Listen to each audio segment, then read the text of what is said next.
Aldar to adopt clean energy across all of its owned and managed assets, and Kuwait's deficit to narrow by 74%. You're watching the Daily Brief with Forbes. I'm Ramia Faraj.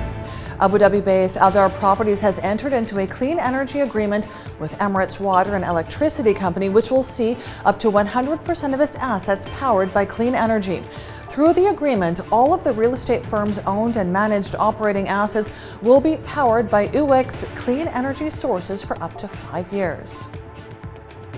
Kuwait's draft budget for the fiscal year 2022 to 2023 shows a deficit of $10.3 billion. It's a 74% decline from the $40 billion figure reported for the year previous. Kuwait's Ministry of Finance expects oil revenues to reach over $55 billion, assuming an oil price of $75 a barrel. That's an 83% rise from the year previous.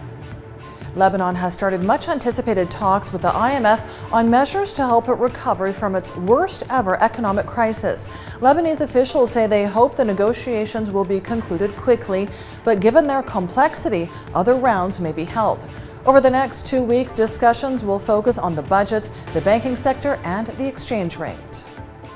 Japan has pledged $8.5 million to help the most vulnerable children in conflict-affected countries. The majority of the funds will be directed to Yemen with $6.2 million and Syria with $1.6 million. Japan's pledge falls on the 4th International Day of Education. Boeing is investing $450 million in air mobility firm Wisc Arrow to develop unmanned flying taxis. The funding will support the development of Wisc's 6th-generation electric vertical takeoff and landing. They're the first ever contender for certification of an autonomous all-electric passenger-carrying aircraft in the U.S. It could be ready for certification by 2028.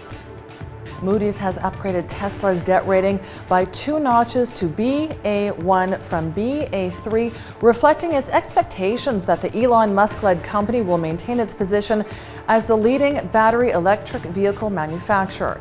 Moodys says Tesla's outlook remains positive, and the company will continue to increase its scale rapidly and improve profitability.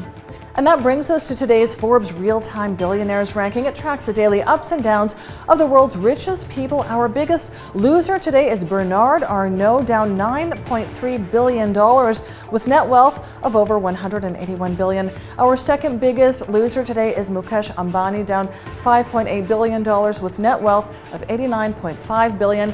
And despite the Moodys upgrade, our third-place loser is Elon Musk, down $3.1 billion with net wealth of $241 billion. Check out our website and social media for all of the latest Billionaires news. An unusual Banksy original called the Miraval Stable is being displayed by Anderson and Garland auctioneers in Newcastle. It was smuggled into the Miraval Model Village in Great Yarmouth while a drone distracted the public. The piece goes up for auction on Thursday, and it could fetch a 7-figure sum. That's one to follow. I'm Ramia Faraj. This is the Daily Brief. Thanks for watching. Bye for now.